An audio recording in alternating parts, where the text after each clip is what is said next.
Om Swastiastu Semedon Hoki, lumayan membawa barang di episode kali ini. Sebelumnya kembali lagi di Homemade. Cerita kali ini saya akan berbagi bagaimana tahap membuat minyak kelapa dari awal sampai menjadi minyak.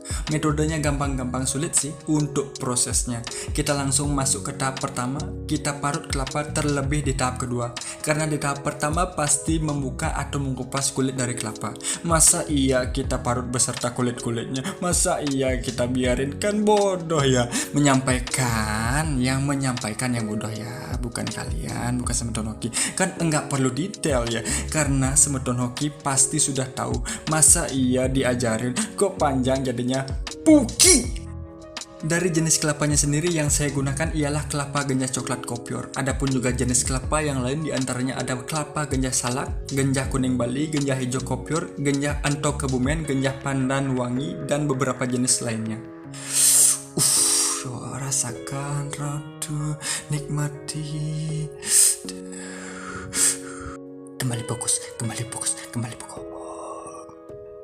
Jika di searching setiap namanya mungkin kebanyakan kemiripan. Karena kelapa ya kelapa. Gambaran sederhana kelapa yang saya gunakan untuk minyak, bentuknya kecil, dagingnya banyak.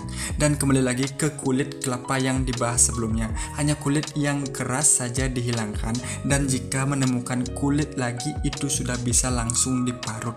Atau mau bersih lagi sekarepmu. Karena ketidakjelasan Semedon Hoki jadi ketinggalan. Maaf. Setelah kelapa selesai diparut, kita langsung remas-remas sampai mengeluarkan santannya. Di sini saya menggunakan kelapa parut kurang lebih 10-15 kg.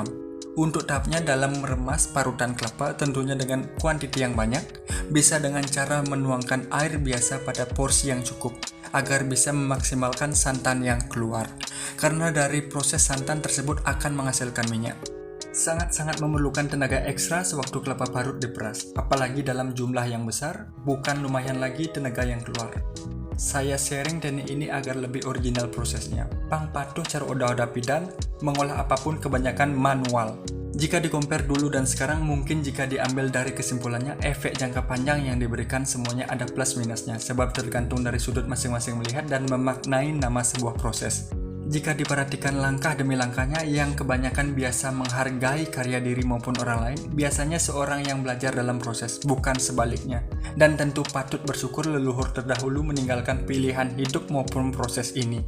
Ada pilihan ban, landot instan sengken, efek sampingnya juga ada. Nah plus minus tuh sudah ada. Kembali ke topik tadi dan jalani. Oke. Setelah semua kelapa parut sudah dikeluarkan santannya, itu bisa disaring untuk memisahkan santan dengan parutannya. Setelah proses tersebut, kita siapkan panci untuk memasak air santan yang sebelumnya sudah kita peras dan kita saring.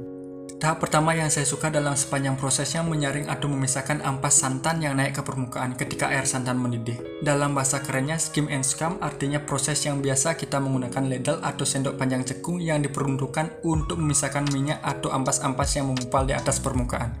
Proses tersebut biasanya dilakukan beberapa kali. Nah ini bisa dilihat yang saya masak kembali ialah ampas dari santan dimasak sebelumnya. Mungkin sedikit saya tampilkan ketika pertama kali air santan dimasak. Dari kurang lebih 10 liter saya menggunakan air untuk menjadi santan, kurang lebih 2 liter lah kita mendapatkan ampasnya. Supaya gampang menggambarkan ketika Semedon Hoki membuatnya. Sebab jika saya bilang itu minyak, mungkin tidak terlalu kelihatan atau bahkan tidak kelihatan. Ampas santan inilah yang akan mengeluarkan minyak ketika kita masak kembali. Proses tersebut biarkan sampai menyusut, nanti akan menemukan tahap di mana ampas tidak lagi naik ke permukaan. Namun sebaliknya akan turun. Dan minyak akan mencari celah dan muncul ke atas. Tentu tidak akan nyatu seperti sebelumnya. Seperti dikatakan sebelumnya, minyak akan terpisah dengan ampasnya. Setelah melewati berbagai proses, ampas santan akan menggumpal dan menempel di bawah. Kalau di Bali bisa disebut roroban. Roroban tersebut bisa digunakan untuk pepes maupun sayur urap tertentu. Ketika kita memasak ampas minyak dari 2-4 liter, dalam proses tersebut minyak perlahan keluar dan kurang lebih kita mendapatkan minyak 600 ml. Dalam proses ini kita menggunakan beberapa metode untuk menuangkan minyak kelapa ke dalam botol. Mungkin akan terlihat ampasnya ketika disaring seperti ini. Lebih baik menggunakan kain untuk memfilter minyak dan ampasnya. Sepertinya ada yang serasa kurang. Apa ya kira-kira? Masak santannya sudah? Memisahkan minyak ataupun ampasnya sudah? Memasak ampas santan sampai benar-benar menjadi minyak yang terpisah dengan ampas atau roroban juga sudah? Aduh, kenapa video tiba-tiba kembali?